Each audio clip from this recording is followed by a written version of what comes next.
Assalamualaikum warahmatullahi wabarakatuh. My name is Rita Sarli. I'm from Big D class in the 6th semester of State Islamic Institute of Palopo, especially in English Education Study Program. Well, in this video, I would like to explain about the principles of syllabus development and the steps for its development. First, I'm going to explain about the principle of syllabus development. The principles of syllabus development are: the first is scientific. All materials and activities that are included in the syllabus must be correct and scientifically accountable. The second is relevance. Scope, depth, level of difficulty, and order of presentation of material in the syllabus according to the level of physical, intellectual, social, emotional, and spiritual development of students. The third is systematic. The components of the syllabus are functionally interconnected in achieving competence. The fourth is consistent. There is a consistent relationship, steady, adhere to principles between basic competencies, indicator, subject matter or learning activities, learning resources, and assessment system. The fifth is sufficient. Coverage of indicators, subject matters of learning activities, learning resources, and assessment system are sufficient to support the achievement of basic competencies. The sixth is actual and contextual. Scope of indicators, subject matter or learning activities, learning resources, and assessment system take into account the latest developments in science, technology, and art in real life and events that occur. The seventh is flexible. All components of the syllabus can accommodate the diversity of students, educators, as well as the dynamics of changes that occur in schools and community demands. The eighth, overall, the syllabus component covers the entire domain of competence, such as cognitive, affective, and psychomotor. Well, now we are moving to the steps for syllabus development. The first is review and determine competency standards. Review subject competency standards by taking into account the following, such as: first, in order based on the hierarchy of scientific discipline, concept, or the level of difficulty of the material, does not always have to be in accordance with the order in the international standard. The second is linkage between competency standards and basic competencies in subjects. The third is linkage between competency standards and basic competency between subjects. The second step is assessing and determining competencies. Basics, reviewing the basic competencies of subject by taking into account the following matters, such as: first, the order based on the hierarchy of scientific discipline, concept, or the level of difficulty of the material, does not always have to be in accordance with the order in the international standard. The second is linkage between competency standards and basic competency in subject. The third is relationship between competency standards and basic competencies between subjects. The third step is identifying the main or learning materials identifying the main materials, considering the first the potential of students, the second relevance, the regional characteristics, and the third the level of physical, intellectual, emotional, social, and spiritual development of students. The fourth is benefit for students. The fifth is scientific structure. The sixth is the depth and breadth of learning materials. The seventh is relevance to the needs of learners and environmental demands. And the last, time allocation. The fourth step is developing learning activities. Learning activities are designed to provide learning experience that involve mental and physical process through interaction between students, student and teacher, the environment, and other learning resources in order to achieve competence. The next step is formulate achievement indicators. Competencies indicators are markers of achievement of basic competencies marked by measurable changes in behavior that include attitudes, knowledge, and skills. Indicators are developed in accordance with the characteristics of students, educational units, and regional potential used as a basis for developing assessment tools. The next step is determining the type of assessment. Assessment is a series of activities to obtain, analyze, and interpret data about the process and learning outcomes of student, which is carried out systematically and continuously so that it becomes meaningful information in decision making. Assessment is carried out using test and non-test in written and oral form, performance observations, attitude assessments of work in the form of projects or products, use of portfolios, and self-assessment. The seventh step is determining time allocation. Determination of time allocation for each basic competencies is based on the number of effective weeks and time allocation for subject per week by considering the number of basic competencies, breadth, depth, level of difficulty, and level of importance of basic competencies. The last step is determining learning resources. Learning resources are reference about objects or materials used for learning activities. Determination of learning resources is based on competency standards and basic competencies, as well as subject or learning materials, learning activities, and indicators of competency achievement. And now, let's look at an example of developing a syllabus in a lesson plan that I made earlier that refers to an existing syllabus. The first is the competency standards listed in the lesson plan above certainly refer to the syllabus that has existed previously and is in accordance with the curriculum in the school.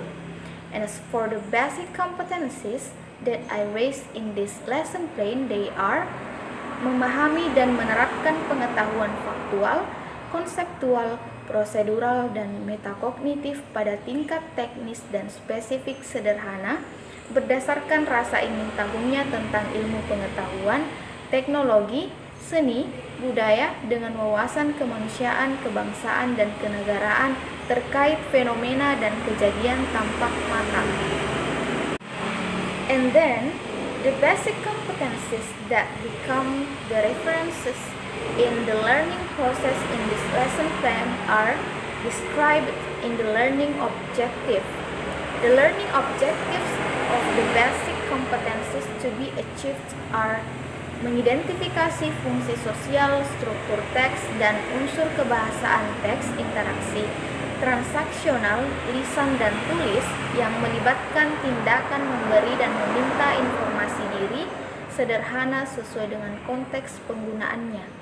Perhatikan unsur terkait jati diri dan kebahasaan kosakata terkait hubungan keluarga, pronoun, subjektif, objektif, possessive. Furthermore, the achievement of basic competencies is measured in achievement indicators that are menentukan tujuan komunikatif teks memperkenalkan diri, mengidentifikasi struktur teks memperkenalkan jati diri, mengidentifikasi unsur kebahasaan dalam teks, mengidentifikasi ungkapan perkenalan jati diri dengan baik sesuai dengan struktur teks dan unsur kebahasaan. And then, after determining these three things, we need to analyze the learning objectives that are expected to be obtained by our students. The learning objective of my lesson plan are: the first, siswa dapat menyusun teks perkenalan diri secara lisan. The second, siswa dapat menggunakan kosakata yang tepat dan berkaitan dalam menyusun teks lisan perkenalan diri. The third is siswa dapat menggunakan pengucapan yang benar dan tepat dalam menyusun teks lisan perkenalan diri. After these four aspects are in place, the next step is to determine the learning materials. There are three aspects in determining learning materials. The first is social function, introduction oneself, the others, and understanding self, introduction from friends. Second, the text structure. Hello, my name is, I am blah blah blah years old, I was born in blah blah blah, I live in blah blah blah, my hobby is blah blah blah, my favorite color is or are blah blah blah, my mother or father name is blah blah blah, I have blah blah blah brother or sister. And then the fifth stage is to determine the learning method as for the learning model in the lesson plan that I have made are: the first approach, scientific or learning by doing. The second is learning model, is pairing. The third is methods, are question and answer, interviews, or discussions. And then the most important thing that becomes a reference is learning resources and media. The source I use is the book of Basic of English Mastery, while the media used are PowerPoint and pictures. So, after that, we go to the important point in the lesson plan itself, namely as execution or application in the class. This is formulated in learning steps. In the learning steps themselves, there are several parts. The first part is an introductory activity. In the lesson plan above, we can see that preliminary activity start from the first is opening. In the opening, we can see that the teacher greets the students or asks how they are doing. The second is directing students to start learning by praying. And the next, the teacher checks the attendance of students by calling their name one by one. The next is teacher give attention grab so that students become more focused. The attention grab is if teacher say hands on top while placing both hands above the head, and the student must say that means stop while putting both hands above the head.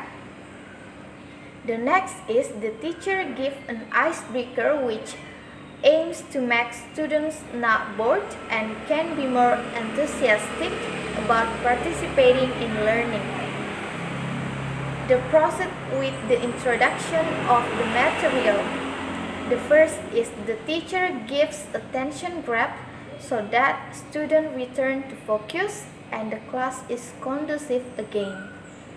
The second is the teacher introduces the material by introducing himself.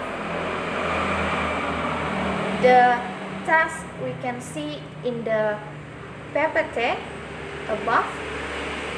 Hello student, blah blah blah, my name is blah blah blah, I live in blah blah blah, I am blah blah blah years old, my hobby is blah blah blah, my favorite food is blah blah blah. The next is the teacher asks students' opinions to guess the learning material from the self-introduction activity. And the next is the teacher tries to provide eliciting and prompting to help students guess the learning material. Well, the next activity from the lesson plan is presentation of learning material, where the teacher provides material according to the topic based on the method that has been previously selected. As we can see in the lesson plan above, the first stage is the teacher does an attention grab. The next, the teacher displays self-introduction material which contains the arrangement of expressions in self-introduction along with example. We can see the example of the text in the lesson plan above. The next activity of the lesson plan is checking student understanding. In this part, the teacher do attention grab, and the next the teacher asks the students what they say when they introduce themselves. And then, after students feel they understand the material given, we can move on the core activity. The core activities listed in the lesson plan above are: the first, the teacher does attention grab. The second, the teacher gives direction to students about the activities they will do. And the third, the teacher pairs students with their peers. The fourth, the teacher directs students to introduce themselves to each other with their partner and then record what information they get about their partner. The fifth is take turns students introduce themselves and listen to each other. The sixth is the teacher names students randomly from class absences to read out what information they get from their partners, self-introductions, and then appoints another friend to do the same in front of the class. The seventh is the teacher gives appreciation to the students who appear by inviting other students to applaud. The eighth, the teacher corrects the student mistakes with words that do not offend them. And then the last part is closing part. The lesson plan above, it is clear that the first teacher gives an attention grab. The next, the teacher concludes the material that has been taught and asks questions to students to help them reflect on the learning activities they have done. And the last, the teacher motivates students too. That's all about the principle of the syllabus and the step for its development and the example of lesson plan. Thanks for your nice attention and wassalamualaikum warahmatullahi wabarakatuh. 'Cause even if we're hopeless, we know that this will hurt. Tomorrow is just a word, and they can't control